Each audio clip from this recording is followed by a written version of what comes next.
Mesdames et messieurs, bonjour. Vous êtes toujours à l'écoute de l'élan africain. Nous venons au micro ce dimanche pour évoquer la situation au Togo, la situation politico-juridique de ce pays de l'Afrique de l'Ouest qu'est le Togo. L'Assemblée nationale du Togo a voté en effet vendredi 19 avril en faveur de la proposition de loi portant nouvelle constitution, ce qui marque le passage à la 5e République du pays.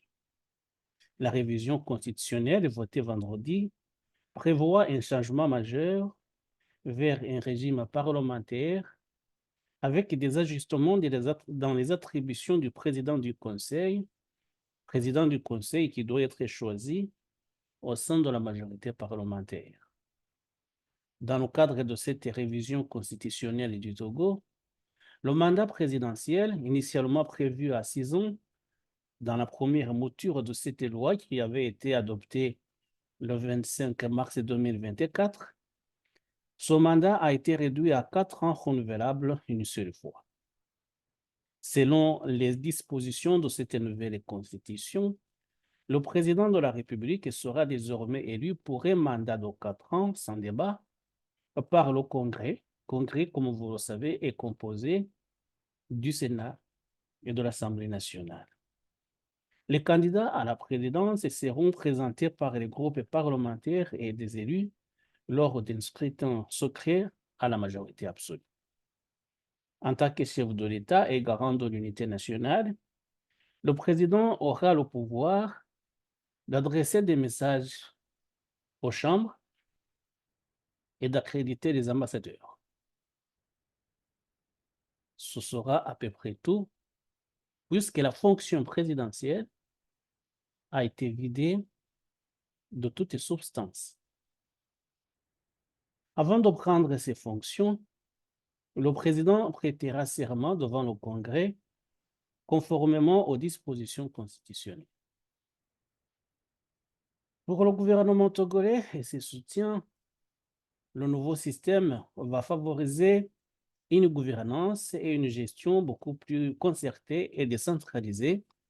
Et ce sera donc une façon de partager les responsabilités entre les différentes institutions du pays.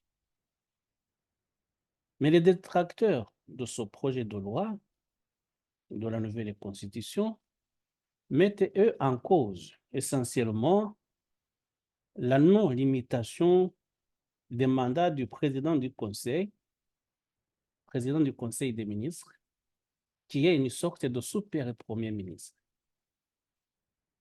Le super premier ministre aura le véritable exercice du pouvoir. Le véritable exercice du pouvoir résidera donc désormais entre les mains du président du Conseil des ministres, une sorte de super premier ministre, comme je le disais, qui sera obligatoirement le chef du parti majoritaire à l'Assemblée nationale. L'opposition voit dans cette nouvelle fonction une manœuvre du président Faure Gnassingbé pour se maintenir au pouvoir de manière illimitée, lui qui a pris la tête de l'État en 2005 à la suite de son père, resté près de 38 ans aux manettes du pays. Pour Nathaniel Olympio, président du Parti des Togolais, parti d'opposition, Faure Gnassingbé a démontré que la préoccupation majeure de son régime est de conserver le pouvoir vaille que vaille. Avec la nouvelle constitution, c'est la fonction du président du Conseil qui donne la latitude à quelqu'un d'exercer le pouvoir de manière illimitée et donc logiquement, on en déduit que c'est le poste qu'il se réserve, explique Nathaniel Olympio. Le chef de l'État togolais avait déjà réaménagé la Constitution en 2019 pour qu'il puisse remettre les compteurs à zéro et briguer ainsi de nouveaux mandats supplémentaires en 2020 et 2025, mais il aurait été forcé de quitter le pouvoir en 2030. Le changement constitutionnel au Togo intervient à quelques jours des élections législatives, initialement prévues le 20 avril, mais finalement décalées au 29 avril pour donner le temps aux députés de procéder à ce nouveau vote du texte, ainsi que l'avait exigé le président Faure Gnassingbé. Le 29 avril auront également lieu les premières élections régionales du pays. Contrairement au dernier scrutin législatif de 2018 qu'elle avait boycotté, l'opposition a décidé de se mobiliser massivement cette année.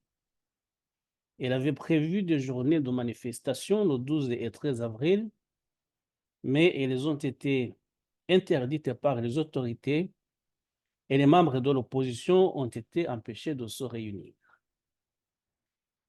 L'organisation sous-régionale, en réaction, la CEDEAO, a dépêché lundi une mission à Lomé pour s'enquérir de la situation dans le pays. La CEDEAO avait mentionné dans un premier temps le contexte crucial au Togo et la gravité des réformes controversées. Fin de citation. Mais la CEDEAO s'est aussitôt ressaisie et a fait volte-face le lendemain en expliquant dans un communiqué qu'elle effectue à Lomé une évaluation préélectorale et ne s'engagera dans aucun autre processus, comme indiqué dans un communiqué antérieur. Comme vous le savez, la CEDEAO a essuyé une sorte de déboire lorsqu'elle a pris des sanctions contre les 3 États du Sahel, le dernier en date étant les sanctions prises contre le Niger à la suite du coup d'État du 26 juillet 2023. Et finalement, les 3 États du Sahel, le Niger, le Burkina Faso et le Mali se sont retirés de la communauté et la CEDEAO a été obligée de revenir sur ces décisions et d'annuler toutes les sanctions qu'elle avait prises, notamment contre le Niger. Et on comprend maintenant que dans la situation du Togo, la CEDEAO ne veut pas trop se mouiller. Pour revenir au contexte entourant les réformes constitutionnelles, le journaliste français Thomas Dietrich a été arrêté lundi 15 avril avant d'être expulsé le lendemain vers le Bénin voisin. Selon un communiqué de 3 syndicats français, dont la CGT, le journaliste a été brutalisé, humilié et malmené. Selon le communiqué, Thomas Dietrich a été privé d'avocat. Il aurait aussi été frappé et menacé à plusieurs reprises en représailles à la publication récente d'une vidéo consacrée à la situation politique au Togo. Voilà, mesdames et messieurs, nous allons suivre l'évolution évidemment de la situation au Togo, nous y reviendrons, mais nous voudrions tout simplement brosser aujourd'hui le tableau de ce qui nous semble un contexte à peu près explosif. On verra si les autorités togolaises parviennent à calmer la situation, à maintenir l'ordre, ou s'il y a d'autres événements, on y reviendra également. Mesdames et messieurs, je vous souhaite un excellent dimanche.